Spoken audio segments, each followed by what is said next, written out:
कोई भी नाम सरनेम का कॉम्बिनेशन कर लेते थे। ज़्यादातर कॉमन नेम्स इनको मिल जाते थे। इस पर्टिकुलर केस में इन्होंने मास्टरमाइंड करके एक ओपन सोर्स वेबसाइट है, उसमें ये नाम डाला हमारे विक्टिम का, तो उससे उनको जीएसटी नंबर मिल गया।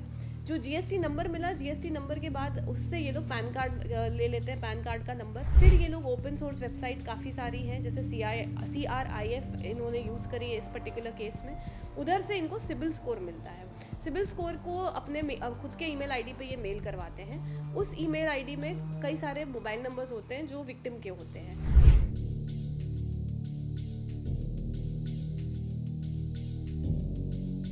जैसे मेन जो पूरा मास्टरमाइंड हम कह सकते हैं वो असम के हैं।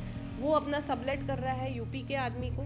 यूपी वाले फिर पेरिफेरल एजेंट्स को सबलेट करते हैं। ये काफ़ी सीरियस है क्योंकि एक तो पैन इंडिया नेटवर्क है और कई विक्टिम्स हैं। काफ़ी विक्टिम्स कंप्लेन करते हैं, काफ़ी नहीं करते हैं। काफ़ी बार कंप्लेन करने के बावजूद नहीं पता चलता है। अहमदाबाद साइबर क्राइम ब्रांच ने एक ऐसे आधार कार्ड फ्रॉड का खुलासा किया है जिसको सुन करके आपके होश फाख्ता हो जाएंगे। अक्सर आपने देखा होगा छोटे छोटे लोन के फ्रॉड के कई मामले सामने आते हैं, लेकिन हमें उसके बारे में ये जानकारी नहीं होती कि ये फ्रॉड हुआ कैसे है और उसके पीछे कोई ऑर्गेनाइज गैंग किस इंटेंसिटी के साथ काम कर रहा है। ये इस फ्रॉड से एक नया एंगल उस पूरे इस खुलासे से उसमें मिला है, जिसमें पता ये चलता है कि आपके नाम पे आपके आधार कार्ड को कोई पूरी तरह फैब्रिकेट करके उस पे फर्जी लोन भी ले सकता है। पूरा मामला क्या है ये हम डीसीपी साइबर क्राइम अहमदाबाद से बात करते हैं। डॉक्टर लवीना सिन्हा हमारे साथ हैं। मैम, सबसे पहले तो हम ये जानना चाहते हैं कि ये जो आधार कार्ड को फैब्रिकेट करने का पूरा मामला है ये होता कैसे है? तो सबसे पहले जैसे हमारा विक्टिम है वो हमारे पास आया। उसने कहा कि उसका एक्सपोर्ट इंपोर्ट का बिजनेस है। 2 दिन से उसको ओटीपी जो ट्रांजैक्शंस होते हैं, यूजुअली एईपीएस बेस्ड उसके ट्रांजैक्शन है, ओटीपी उसके मोबाइल नंबर पे आता है। 2 दिन से उसको ओटीपी नहीं आ रहा है। तो उस मामले में उसने हमारे पास यहाँ पे कंप्लेन करी। जब हमने इसे चेक किया तो हमें पता चला कि इसका जो रजिस्टर्ड मोबाइल नंबर है वो चेंज हो गया था और आधार के केंद्र जो बोरसद आनंद में है वहाँ से इसका रजिस्टर्ड मोबाइल नंबर चेंज हुआ था और नए नंबर पे अब सारे ओटीपीज जा रहे थे। मोबाइल नंबर चेंज का इसको कोई नोटिफिकेशन नहीं आया था क्योंकि एक जो केंद्र में जो काम करता था व्यक्ति वो इसमें मिला हुआ था और उसी ने ये करा था। अब उसने आधार नंबर जो चेंज किया, रजिस्टर्ड मोबाइल नंबर, उसके बाद उसने ये पूरा किट अपने 2 मित्र को दिया, आशीष और मोहम्मद कैफ करके हैं, जो पूरा आधार के बारे में और आधार के रिलेटेड फ्रॉड्स में उनकी मास्टरी थी। आशीष खुद आधार एजेंट ही था। लास्ट ईयर उसका 2025 में उसके अगेंस्ट में एक गुनाह दाखिल हुआ था और उसकी वजह से वो ब्लैकलिस्ट हो गया था। तो अब वो दूसरे किट होल्डर्स के माध्यम से ये फ्रॉड करता है। उन्होंने जाके फिर इसके आधार के मोबाइल नंबर मिलने के बाद उसका बायोमेट्रिक फेक ऑथेंटिफिकेशन किया। उसके लिए उन्होंने उसकी एक स्टिल फोटोग्राफ ली। वो फोटोग्राफ को यूज़ करके एक blinking video, artificial intelligence tools है जैसे कि जेमिनाई का यूज़ करके एक ब्लिंकिंग वीडियो बनाया। उस वीडियो से इन्होंने वो वीडियो बायोमेट्रिक ऑथेंटिकेशन के लिए यूज़ किया और इस तरह से बायोमेट्रिक बाईपास किया है और ऑथेंटिकेट कर दिया ये वीडियो के माध्यम से। उसके बाद इन्होंने इसके डिजी लॉकर का एक्सेस किया। डिजी लॉकर में से उसके पर्सनल डॉक्यूमेंट्स का एक्सेस हुआ और वो पर्सनल डॉक्यूमेंट्स का यूज़ करके और पैन कार्ड का यूज़ करके इन्होंने कई बैंकों में अकाउंट खोलने की ट्राई करी, जिसमें से एक बैंक का अकाउंट खोलने में ये लोग सफल हुए और 25,000 की लोन ली थी। अब ये पूरा मामला लोन के फ्रॉड का था। तो इसमें जब ये 4 आरोपी को हम पकड़े, कुल जो लोकल हमें यहाँ 4 आरोपी मिले थे, उन आरोपी की पूछपरछ के दौरान ये पता चला कि ये जो काम इनको दिया गया था वो यूपी के कुशीनगर से दिया गया था। तो हमारी टीम ने यूपी के कुशीनगर में से जो कृष्णा प्रजापति करके है उसकी धरपकड़ करी।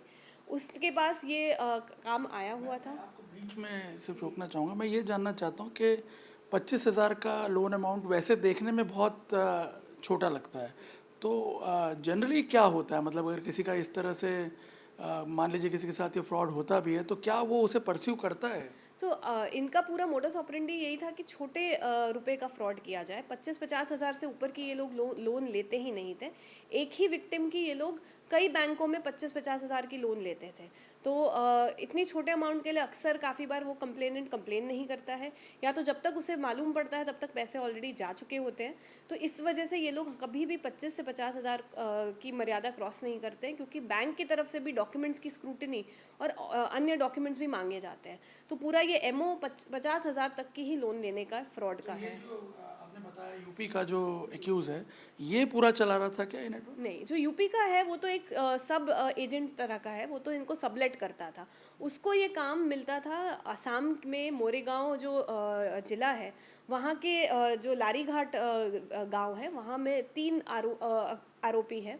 एक ओलीउल्लाह है, और उसी के एक परिवार में एक राजमुद्दीन अली करके है, और एक रबुल हुसैन करके है। ये 3 लोग ये काम करते थे। तो इनका मेन काम होता था कि 50 हज़ार या 25 हज़ार के मर्यादा के अंदर लोन लेना, और ये लोग साल की 10 से 15 लाख की लोन इस तरह से लेते थे। इतने सारे लोगों को ये लोग भोग करते थे इस फ्रॉड का। ये कब से ये एंगेज से इस ये लोग 2-2.5 साल से इस एक्टिविटी में एंगेज थे। ये तो परिवार और आजू बाजू के रहने वाले ही लोग हैं, मित्र ही लोग हैं, और ये लोग करते थे। अब इसमें ये लोग काफ़ी टेक्नोलॉजी और ऑनलाइन ओपन सोर्स का भी यूज़ करते थे। जैसे ये लोग पहले रैंडमली कोई भी नाम से सर्च करते थे, कोई भी नाम सरनेम का कॉम्बिनेशन कर लेते थे। ज़्यादातर कॉमन नेम्स इनको मिल जाते थे।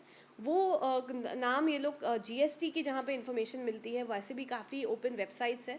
इस पर्टिकुलर केस में इन्होंने मास्टरमाइंड करके एक ओपन सोर्स वेबसाइट है, उसमें ये नाम डाला हमारे विक्टिम का, तो उससे उनको जीएसटी नंबर मिल गया। जो जीएसटी नंबर मिला, जीएसटी नंबर के बाद उससे ये लोग पैन कार्ड ले लेते हैं, पैन कार्ड का नंबर। अब ये पैन कार्ड का नंबर फिर ये लोग ओपन सोर्स वेबसाइट काफ़ी सारी हैं, जैसे CRIF इन्होंने यूज़ करी है इस पर्टिकुलर केस में। उधर से इनको सिबिल स्कोर मिलता है। सिबिल स्कोर को अपने खुद के ईमेल आईडी पे ये मेल करवाते हैं।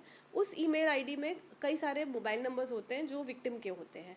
अब वो मोबाइल नंबर्स ये लोग अन्य चैटबॉट्स जो हैं, जो टेलीग्राम और व्हाट्सएप ऐसे कई चैटबॉट्स हैं जो आपको मोबाइल नंबर पे आधार की डिटेल दे देते हैं। तो वो चैटबॉट के माध्यम से इनको आधार का नंबर मिल गया। तो जब वो आधार का नंबर मिल जाता है उसके बाद फिर ये इस तरह से आधार को फैब्रिकेट करना शुरू करते हैं, जो आपने सबसे पहले ब्रेक किया। ये जो सब आधार नंबर मिलने के बाद एजेंट्स को कांटेक्ट करते हैं, जैसे हमारे यूपी का एजेंट था, जो फिर आधार नंबर में रजिस्टर्ड मोबाइल नंबर चेंज करवा के पूरा लोन का प्रोसेस और एजेंट से करवा के फिर इनको वापस करता है पैसे। तो सबसे पहले आपने वो आधार में जो फैब्रिकेशन हो रहा है, आधार में डीप फेक का यूज़ करके जिस प्रकार से उसे फैब्रिकेट किया जा रहा है, वहाँ से फिर ये लिंक मिली। तो इसमें हम देख रहे हैं कि बहुत सारे टेक्नोलॉजिकल इंटरवेंशंस भी इन्वॉल्व हैं। तो क्या ये लोग इनका बैकग्राउंड क्या है, मतलब ये क्या बहुत पढ़े लिखे लोग हैं? एक तो ये कोई एक पर्टिकुलर एक ही गैंग के हो ऐसा भी नहीं है। ये लोग सब अलग अलग जगह पे रहते हैं। जैसे मेन जो पूरा मास्टरमाइंड हम कह सकते हैं वो असम के हैं। वो अपना सबलेट कर रहा है यूपी के आदमी को। यूपी वाले फिर पेरिफेरल एजेंट्स को सबलेट करते हैं, जैसे कि हमारे केस में गुजरात में अहमदाबाद के एजेंट्स जो थे और आनंद का जो एजेंट था उसको सबलेट किया। इनका बैकग्राउंड देखा जाए तो ये लोग 12th पास या मैक्सिमम ITI से ही है। इनफैक्ट जो असम के हैं वो तो एक 7th स्टैंडर्ड ड्रॉप आउट है और एक BCom ड्रॉप आउट है। तो इनकी बैकग्राउंड इतना खास है नहीं, लेकिन सारे ऑनलाइन प्लेटफॉर्म्स का किस तरह से यूज़ किया जाए ताकि कितनी इन्फॉर्मेशन मिल सके, और उनको मिल के ये लोग जो लोन फ्रॉड कर रहे हैं उस तरह का पूरा इनका नेटवर्क था। और उस पर भी गुमराह करने के लिए अमाउंट बहुत छोटी छोटी रखी। जी, बट क्यूमुलेटिव इफेक्ट उसका क्यूमुलेटिव। तो एक विक्टिम का ये लोग 25-50 हज़ार की लोन नहीं ले रहे हैं, 25-50 हज़ार की कई बैंकों से लोन ले लेते हैं ताकि जितना उन्हें मिल सके, और उसके बाद जब नहीं मिलना होता है तब ये दूसरे विक्टिम का देखते हैं। जनरली हमने देखा 25-50 हज़ार के लोन को बहुत सीरियसली लेते भी नहीं है लोग।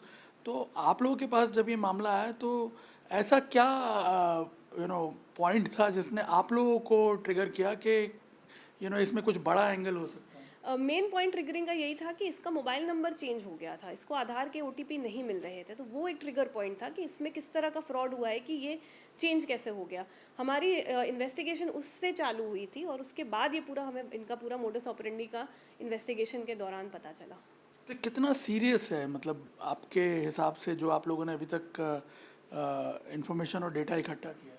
ये काफ़ी सीरियस है, क्योंकि एक तो पैन इंडिया नेटवर्क है, और कई विक्टिम्स हैं। काफ़ी विक्टिम्स कंप्लेन करते हैं, काफ़ी नहीं करते हैं। काफ़ी बार कंप्लेन करने के बावजूद नहीं पता चलता है। हमारे पर्टिकुलर विक्टिम क्योंकि वो बिजनेस में था, इसलिए उसको ये भी पता चल गया कि उसका नंबर चेंज हुआ है। बट काफ़ी लोग जो रूटीन में यूज़ नहीं करते हैं आधार, का पेमेंट के लिए उनको काफ़ी बार नहीं भी पता चलता है और कई लाखों रुपए का फ्रॉड हो जाए।